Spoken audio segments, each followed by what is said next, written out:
Again, we're thinking back this evening to those scenes that occupied our minds and at least the inward eyes of our imagination on Friday night.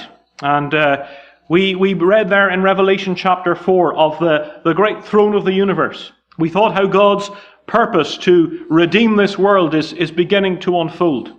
And one of the very interesting, one of the very conspicuous things about that throne is simply this, that it is round about it, there is a rainbow like unto an emerald. Now, I don't know whether it was a rainbow around it this way, or whether it was around it that way, or whether it was in some sort of inclined plane. I don't have a very visual imagination. I struggle with these things. I don't think it really matters. But the important point, I think, is that it is around the throne. And we could scarcely think of the rainbow without thinking of God's covenant. That was the sign of the very first of the covenants, the covenant with Noah. God put the rainbow in the sky as a sign of the covenant. And I think we are being reminded, because those scenes in Revelation are remarkable for their order and for their dignity. This is not a haphazard pouring out of judgment. This is measured. It's judicial. It's careful, and it's controlled. That is to say, God's action towards this earth is controlled by the covenants that he has made with mankind. The old theologians used to distinguish between God's absolute power. God can do whatever he wants, and his ordained power. And when we think of the covenants, we think of how God has given us just the guidelines, the parameters within which his power will be exercised. And we want to think a little bit this evening about the great subject of the covenants. And I've called it just the promises of the kingdom. Because what we're going to see, just to speed along to the end for a minute, is that there is a covenant program. It's not, God's covenants are not a sort of an arbitrary or a random or a disjointed series of prophecies. And in this remarkable passage that we've read from in the prophecy of Jeremiah, we see the whole thing just being knit together into one coherent covenant program. And that program is all to do with the establishment of his kingdom. That program is to do with the nation of Israel. Just to stir up your pure minds by way of remembrance, you will remember, won't you, the different covenants that pattern Scripture. Now, I know some people like to see an Adamic covenant and an Edenic covenant, but I'm a simple soul, and I think it's kind of determinative that the Bible doesn't use the word covenant there. So I've no idea whether I'm stepping on anybody's exegetical toes tonight. That's okay. You can complain to me afterwards if I am. But the first covenant that is described in Scripture, I can safely say, I think, is the Noahic covenant, Genesis chapter 6, and we've referred to that already. And then you know that we go over a few pages in our Bible, and we come to that great section from Genesis 12 through to Genesis 17, and we have the unfolding of the Abrahamic covenant. Just the one, I think, though some people have perhaps seen more than one there. But God makes great promises to Abraham. The promises to Noah were to do with the planet. The world is never again going to be destroyed with a flood. Noah has stepped off the ark into a new world. He has seen the devastating power of God. And God really is calming his fears. He binds himself. He makes this commitment to Noah. He says, I'm making this commitment to you, Noah. The world will not again be destroyed with a flood. And you know that when it comes to the Abrahamic covenant, again, God sovereignly binds himself to Abraham. And he says, Abraham, there will be a seed. There will be a land. And there will be a blessing. And those elements of the covenant are elaborated as we move through the book of Genesis. Then, of course, we come to Sinai. And we were there in the weekend that was past. And there in Exodus chapter 19, the covenant is announced. In Exodus chapter 24, the covenant is inaugurated. And we have the Mosaic covenant, or the Sinaitic covenant, if you like.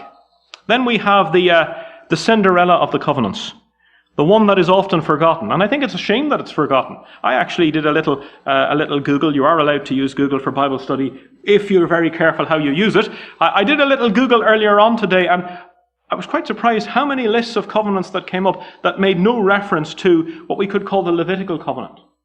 The covenant in Numbers chapter 25, the covenant that is made of an everlasting priesthood. And we're going to see that it's one of the covenants that God mentions in Jeremiah. So please don't forget about the Levitical covenant. Don't forget about Numbers chapter 25. Then, of course, we have the Davidic covenant. And when we're thinking about the Davidic covenant, the promise is of a king who will reign, one of David's seed who will be upon the throne. And we come finally to the new covenant, which we're going to, I was going to say we're going to focus on it. To some extent, we're going to focus on it this evening. So those are the covenants of Scripture. Now, I hope you won't need me to tell you that there's one covenant that's different from all the others.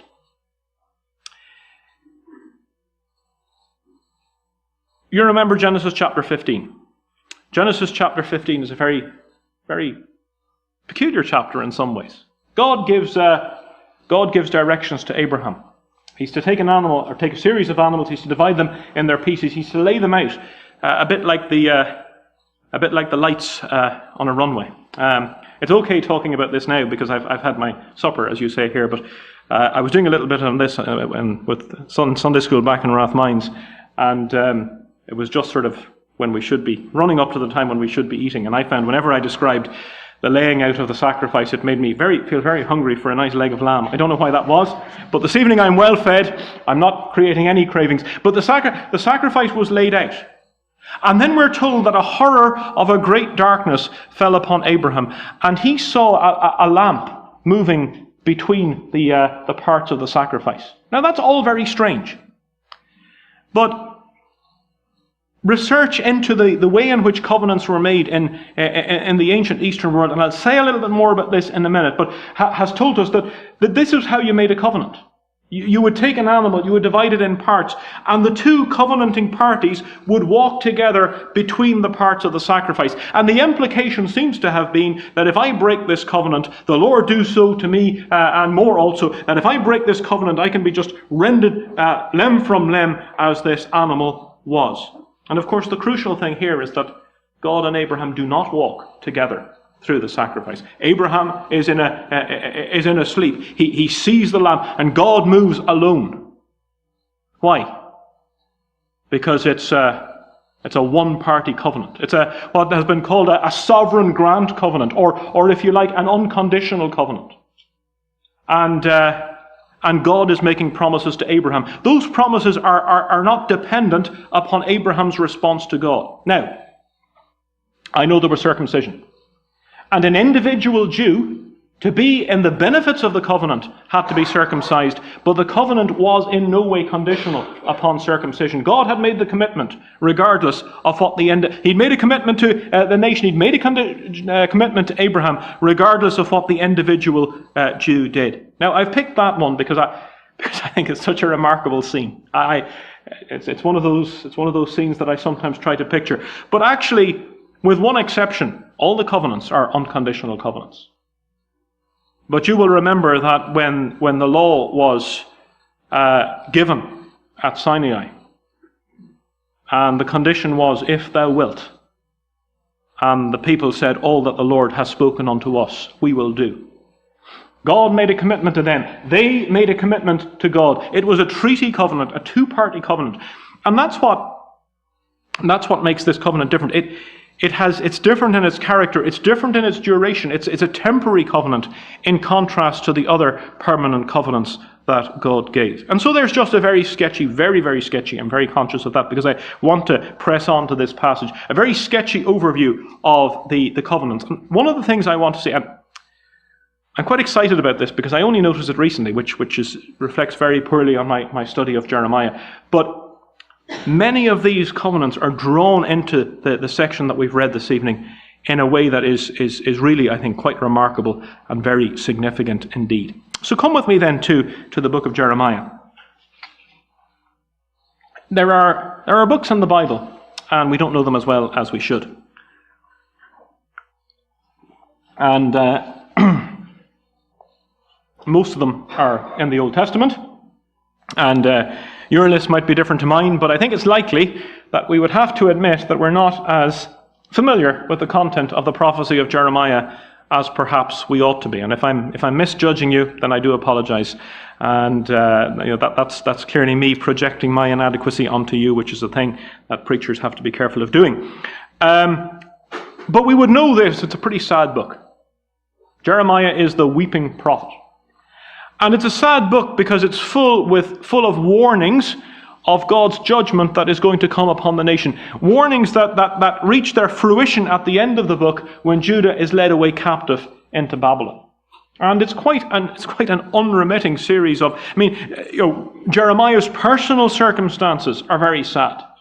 And how he suffers in the book is very sad. The messages that he brings are sad. The responses to those messages are sad. It's a sad book. But we have read this evening from what is sometimes known as Jeremiah's book of consolation. And at the heart of his prophecy, in these four chapters from 30 through to 33, in the darkness a light shines.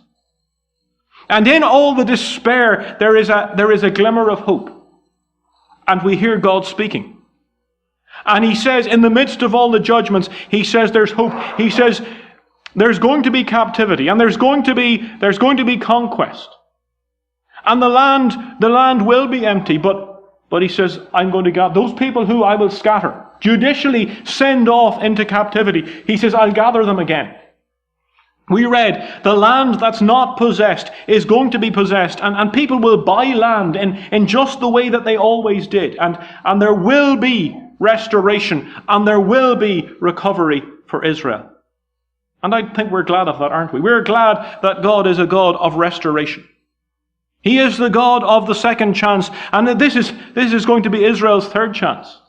Gathered back again to the land, but God still has a purpose for his people. Now, the verses that we've read together, I want to just very quickly divide them up and see, first of all, from verse 31 of Jeremiah 31, we have brought before us the promise of God. And this is where he is announcing the covenant. He is announcing the new covenant that he will make with the house of Israel and with the house of Judah. So we've God's promise. Then when we come into Jeremiah chapter 32, from verse 1 down to verse 15, we have Jeremiah's purchase. It's a really, really interesting incident in the prophecy. That's followed by Jeremiah's prayer, down to from verse 16 down to verse 25. And then from 26 right to the end of the chapter, we have God's program to bless. It begins with these great words, "Behold, I am the Lord, the God of all flesh. Is there anything too hard for me?" And we're going to see that there's nothing too hard for God, that he is able to deliver Israel and able to unfold the great program of blessing that's outlined in those verses. I just want to say, I will be thinking primarily about the first section, but I just want to lift a couple of important lessons that I think are just sitting here on the surface of the passage. It's really interesting that the sequence is God's promise and Jeremiah's purchase and Jeremiah's prayer. You'll appreciate this. Now, let's just grasp the significance of this purchase that Jeremiah made, because it's really important in terms of understanding what's going on here. Jeremiah has been warning again and again about how Israel were going to go down into captivity. And now he's approached by someone who wants to sell him some land. Jeremiah has been telling the people, we're going to be taken away. This land, we're going to be taken off from it. We're going to be taken away into captivity. So he is now being asked to purchase land. And if the message that he has been given by God is true, he's really never going to have the enjoyment of it. He's never going to have the benefit of it. But God says, Jeremiah, you're to buy the land anyway. And he buys the land. And it's done in a very, the legal procedure is very carefully laid out. There's the shekels of silver are weighed out, and the evidence is sealed, and witnesses are given. And then in verse 11 he says, I took the evidence of the purchase, both that which was sealed according to the law, and that which was open. And this was a kind of a check-summing process in ancient times. If you wanted to be sure that documents hadn't been tampered with, what you would do is you would write a public version, and then you would write a version that was sealed. And this is why in many cases when people have looked at the scroll in Revelation chapter 5, the scroll that was written within and on the backside, they've speculated, and I'm very sympathetic to it, but I admit it is speculation nonetheless, that this is the title deeds to the universe, because you have what is hidden and what is public. And then, if there were any dispute, well, the hidden, the secret, if you like, the sealed version of the document could be unrolled, and the two could be compared, and you would see, yes, this is what was really agreed. So Jeremiah is going into a little bit of detail about the legal bureaucracy, if you like, that's involved in this purchase. And when that purchase is done, he gives this charge to Baruch before those who were there, and he says, take the evidence, the sealed and the open evidence, and put them in an earthen vessel, that they may continue many days. He says, you're to store them away. What is Jeremiah saying? What is God saying through Jeremiah's act? Well, it's just a statement of confidence in God. It's a statement of confidence that God will keep his promise, and that he will bring his people back, and that it will be worthwhile having this evidence sealed away, because the land will once again be possessed. And there's a tremendous emphasis on the land here. That's why I read, and you might have wondered why I took time to do it, just at the end of verse 31. These details, that the city built, and the tower, and the gate, and the measuring line, and the valley, and this is talking about real land. It's talking about a real city, a real cartographic features, real geographic features are being described in this verse. This is being brought right down to earth, and Jeremiah's purchase is a tremendous statement of confidence in God.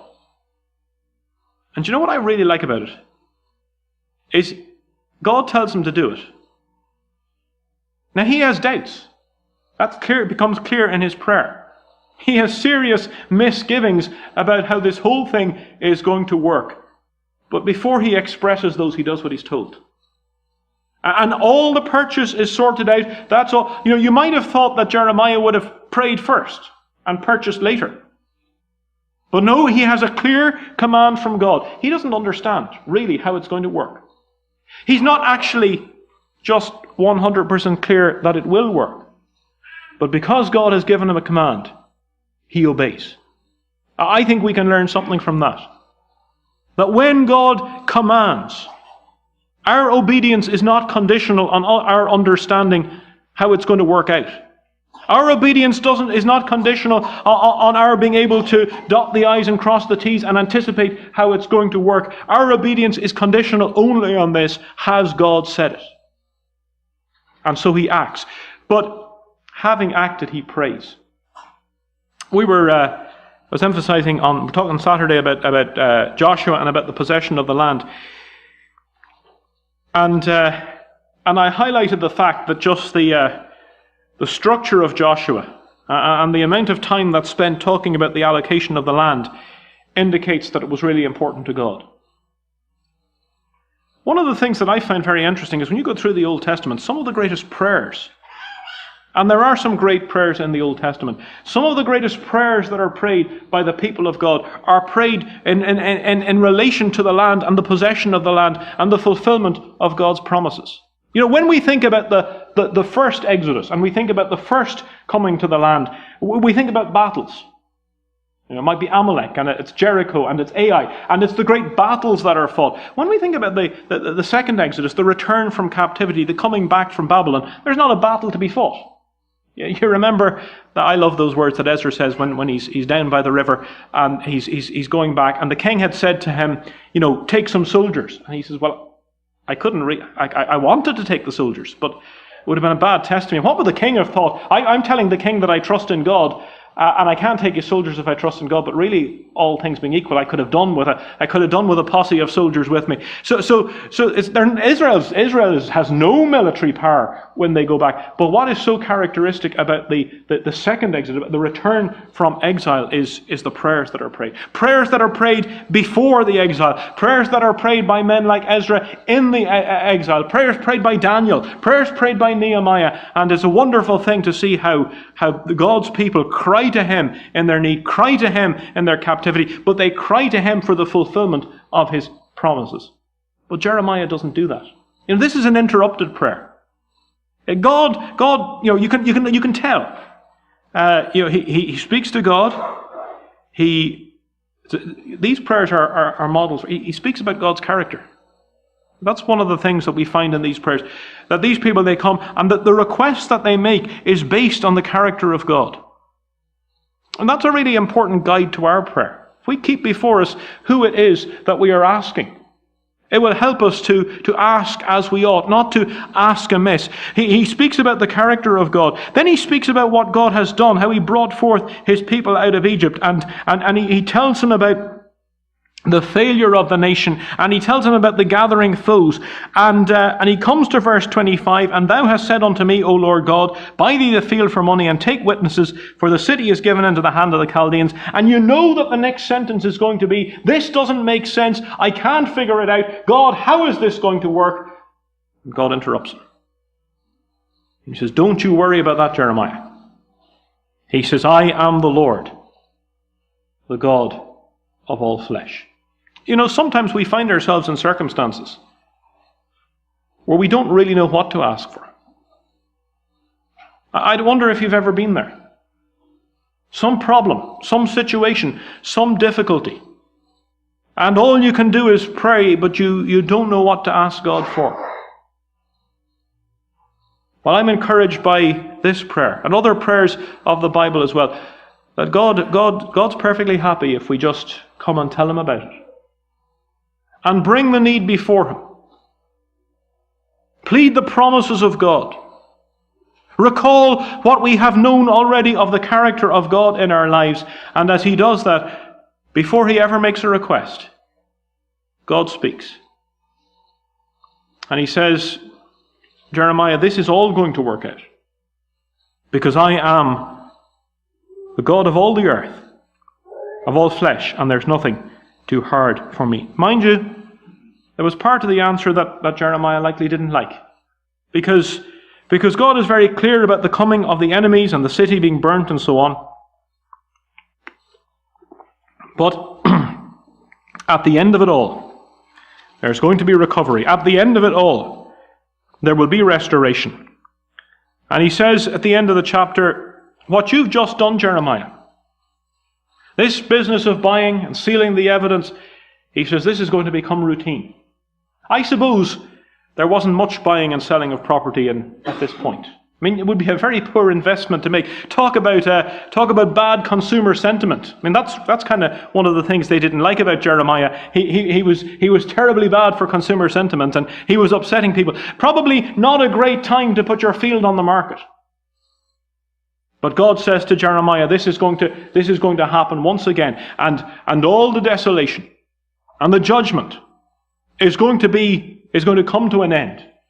And once again, men will buy fields for money and subscribe witnesses and so on. So the structure of this section is wonderful and full of practical lessons for us. But I want us to think about the promise of God. And what I want to do here is certainly to think about this new covenant, but using the new covenant to see sort of some of the general ways that God's covenants work in the Bible.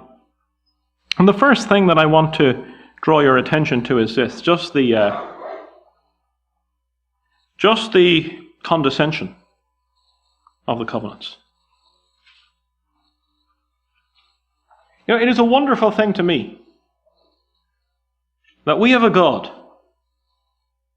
and of his own sovereign will, without anyone to constrain him, he enters into covenant commitment to mankind. There's quite a debate, and I better not speak beyond my expertise here, but there is quite a debate about the exact meaning of the word covenant. One of the possible meanings is a derivation that links it to the idea of something that binds, something that ties you. And And certainly we know that that's what covenants do. When my wife and I got married to each other, I made commitments to her. And if you knew me and you knew my wife, you'd know that I certainly wasn't the loser for doing that. But there were things that I could have done before I got married, and I couldn't do them afterwards because of commitments I had made. And so the scope of action that was available to me was limited because of the covenant relationship I had entered into, because I had bound myself in covenant. And what a wonderful thing it is that in spite of the fact that we don't deserve anything from God, He makes promises to us. He makes commitments to us. And he comes to Noah. He binds himself in covenant commitment. God cannot anymore destroy the world with a flood because he has promised that he will not do so. We see in this chapter, God cannot allow Israel to cease as a nation because he has promised that he will not do so. And I think it's a remarkable thing that we have a God who condescends to enter into covenant relationship with mankind. Not only the fact of the covenants, but the form of the covenants. You know that God cannot lie. And it's impossible for God to lie. We make covenants in part because we find it so hard to keep our word.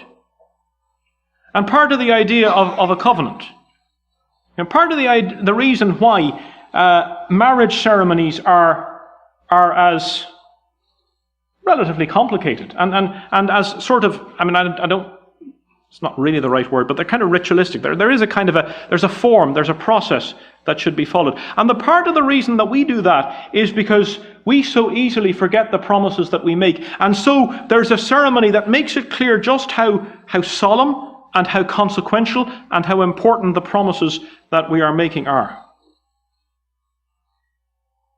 I'm very tempted to go off on a tangent about writing your own vows, but that is a hobby horse that I will keep in the stable for tonight. So that's why we make covenants. Cranmer did an awfully good job. He's almost unimproved. Anyway, we'll leave that. So we make covenants because we need the extra emphasis to bind us. And God doesn't need that. If God says it, it's going to happen.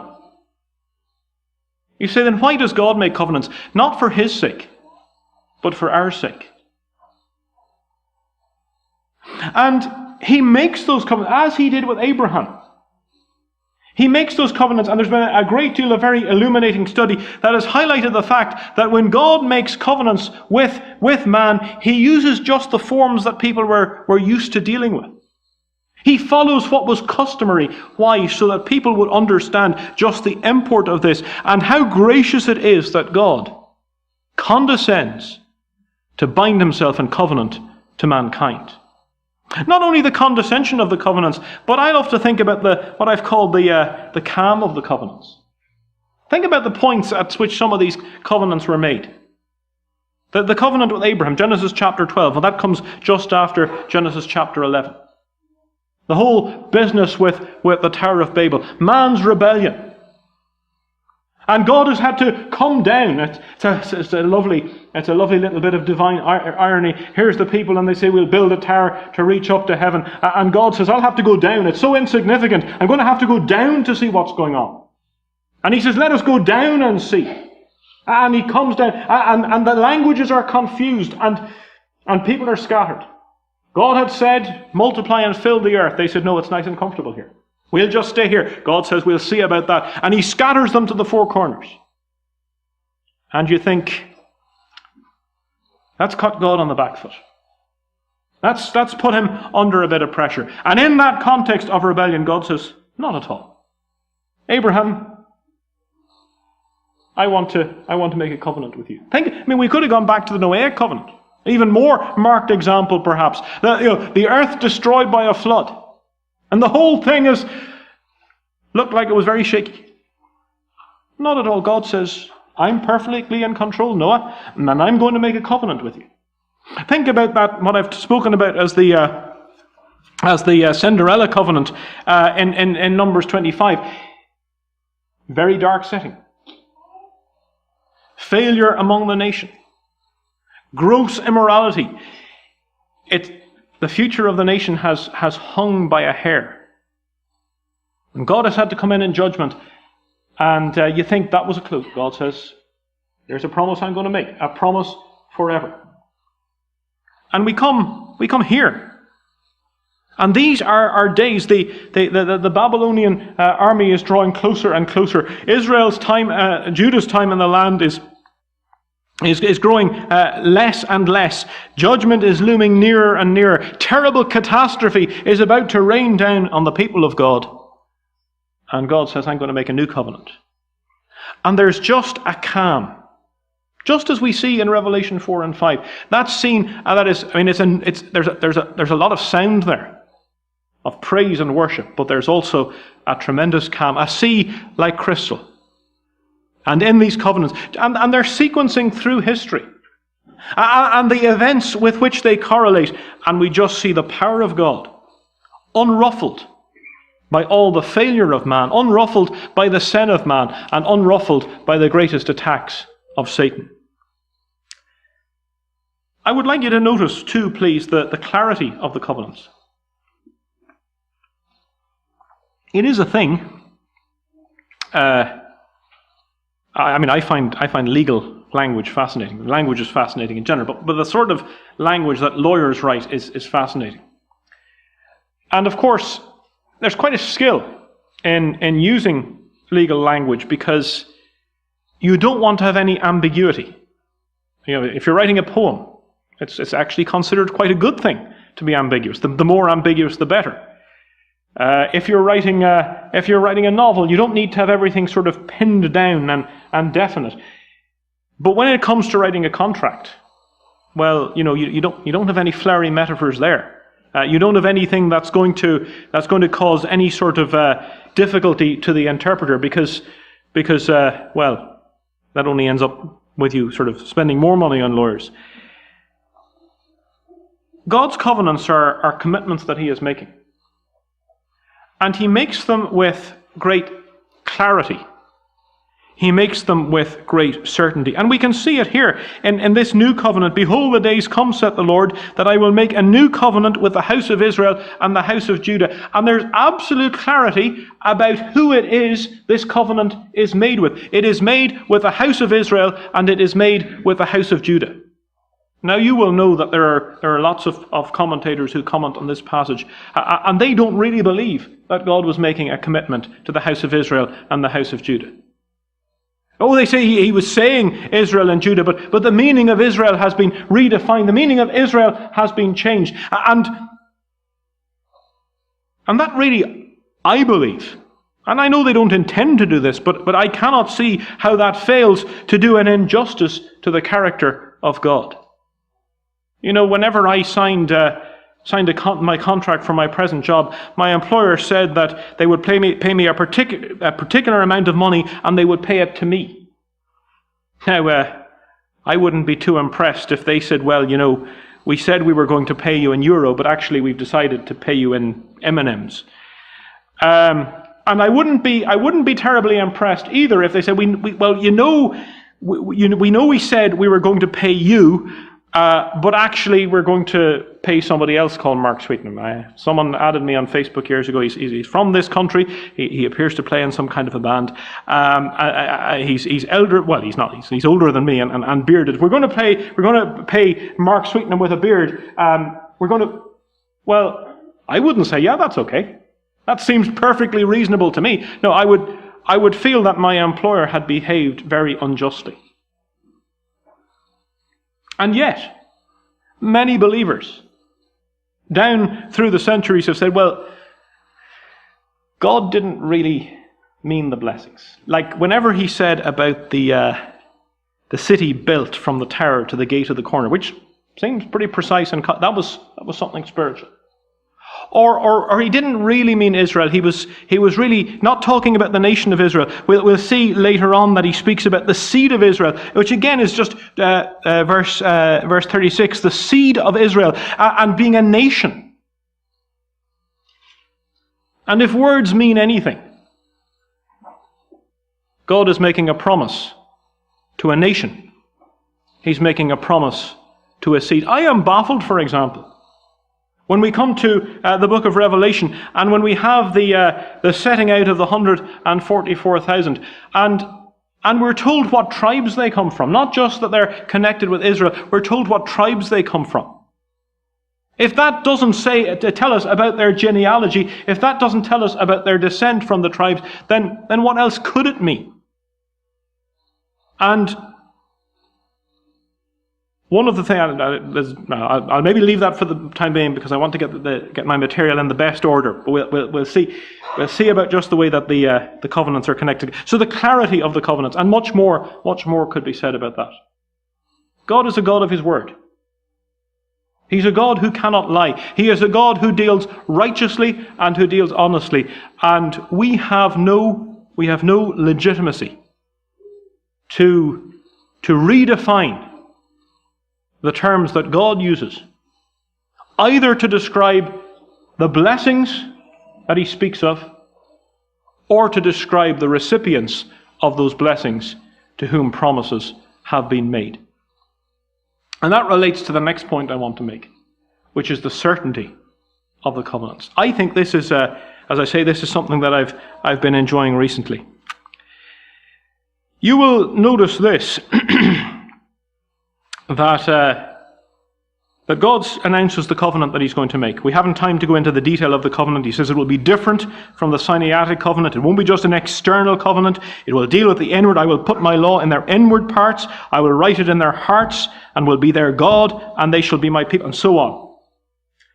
And then he says, if these ordinances depart from before me, saith the Lord, then the seed of Israel shall cease from being a nation before me forever. Thus saith the Lord, if heaven above can be measured, and if the foundations of the earth searched out beneath, I will also cast off all the seed of Israel for all that they have done, saith the Lord. Now you'll see that he talks about two things here. One is a thing that it's impossible for man to do. Verse 37, if the heaven above can be measured, and if the foundation of the earth be searched out beneath. Now God can do that, but man can't do that. So he says, if this thing, if and only if this thing that's impossible for man to do, if somehow man is able to do that, then maybe I would break my promise. But you see, it's not really only the fact that there's something that man can't do. He says there's something that I can't do. And the something that God cannot do is cast off the seed of Israel for all that they have done. And what He is doing, now grasp this because it's important. What He is doing is this: to demonstrate the certainty of the new covenant.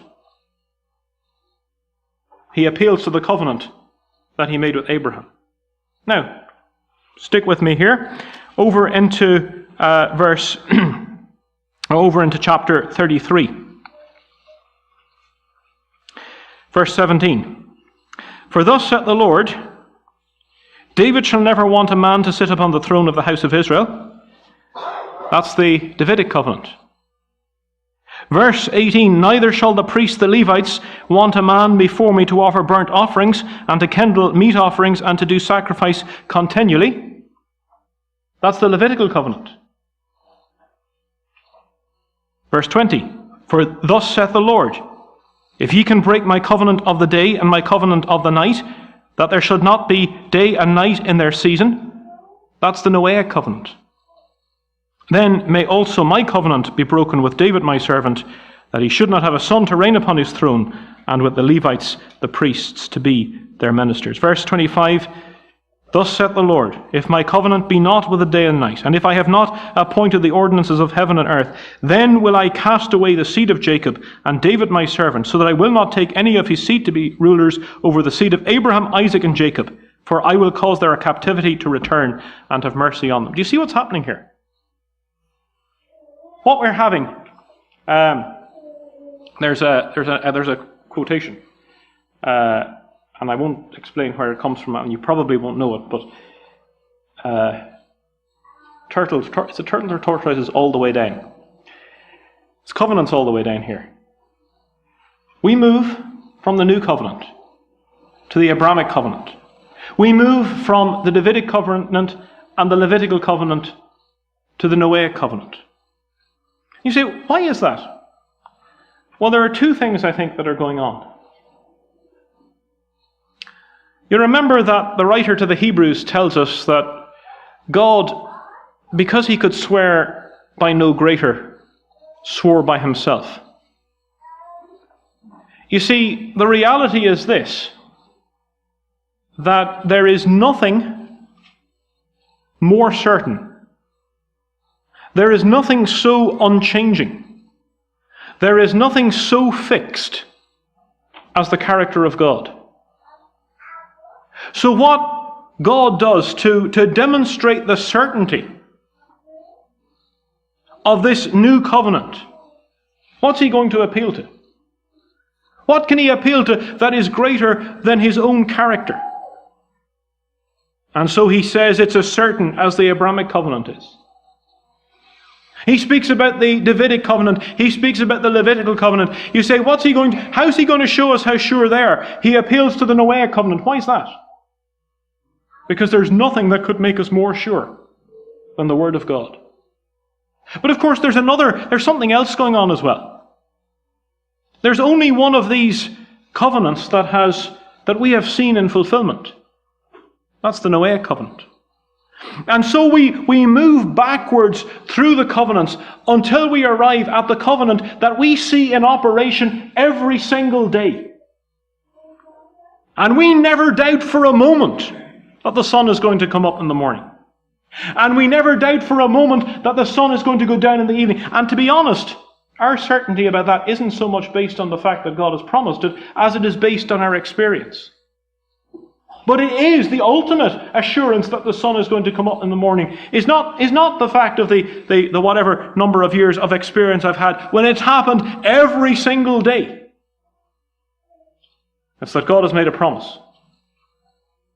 And there's nothing more certain, nothing more reliable than the promises of God. He swore by himself because he could swear by no greater.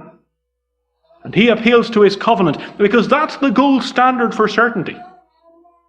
And there's nothing that could be more certain than the promise of God. And we think of that in relation to the promises to the nation. But God has made promises to us. We have exceeding great and precious promises. And I hope it thrills your heart just to appreciate afresh that we have a God who keeps his word.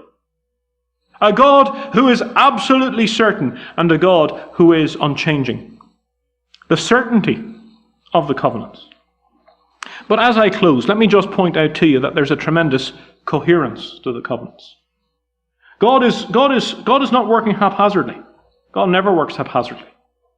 God has a great program in operation. He has planning in advance for the coming millennial day. And you say, what's going to be needed? What's going to be needed for a millennial kingdom? Well, we're going to need the planet. There has to be a realm. A kingdom needs a domain. You can't be a king without somewhere to be a kingdom of. And so God has made a promise to Noah, and it guarantees that there's going to be an earth over which Christ will reign. But it's not much good being a king over just an empty planet. And there needs not just to be a realm, but there's a race who must be governed. And in his promise to Abraham, there is that special place for Israel. In thy seed will all the nations of the earth be blessed. And so we discover not just that there's a Noahic covenant that guarantees that the realm, but that there's a race that's guaranteed as well. Well, in God's kingdom, not in every kingdom, there's going to need to be a priesthood.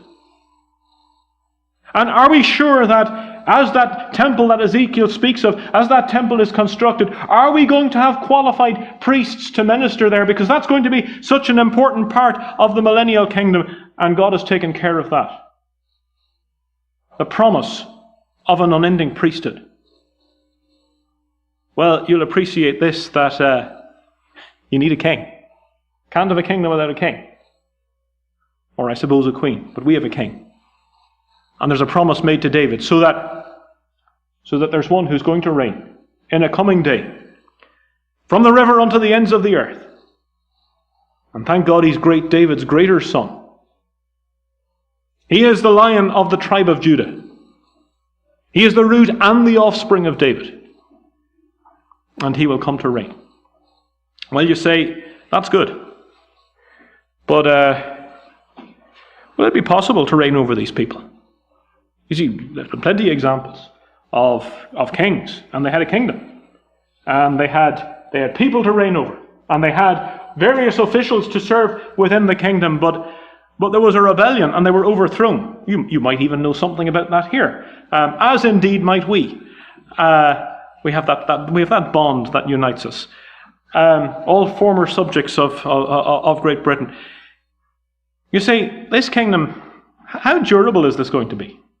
Like, will this last? Well, God says, yes. Because it's no longer going to be a question of what is external. It's no longer going to be like Sinai, where the people said, everything that God has said, we will do, and they had no inner power to obey the word of God. God says, no, this is going to be different, because there's going to be a new covenant. And what will be involved in this new covenant? Well, he says, it will not be like the covenant that they break. But he says, this is the covenant that I will make. I will put my law in their inward parts. I will write it in their hearts, and will be their God, and they shall be my people. What a remarkable thing it is. What a God we have, brethren and sisters. How he has structured the history of this world. How in gracious condescension he has bound himself to mankind. How certain is his purpose. How certain is his promise. That's why we can do what Jeremiah did. And obey him. Even when we don't know how it's all going to work out. We can obey him. Even when we don't know why. Trust that God will bless his word to us, and we'll close with a word of prayer.